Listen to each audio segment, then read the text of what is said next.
I died and returned. Let me tell you about an extraordinary experience recorded in the Bible, one that has captivated believers and skeptics alike for centuries. The Apostle Paul, writing in 2 Corinthians, shares a mysterious account of a man who was caught up into paradise.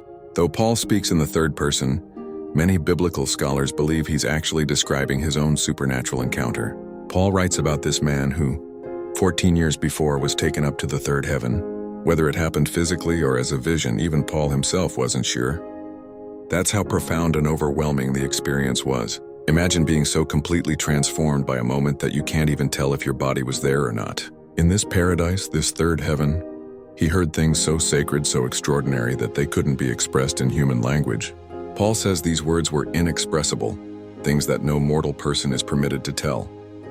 Just think about that for a moment. What kinds of revelations could be so profound that they transcend human speech? But here's the fascinating part. Paul doesn't boast about this experience. Instead, he uses it to teach us about humility.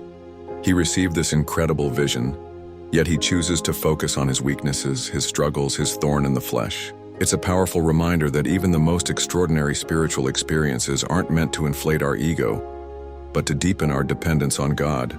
This account challenges us to consider what lies beyond our physical reality. It reminds us that there are mysteries in this universe far greater than what we can comprehend.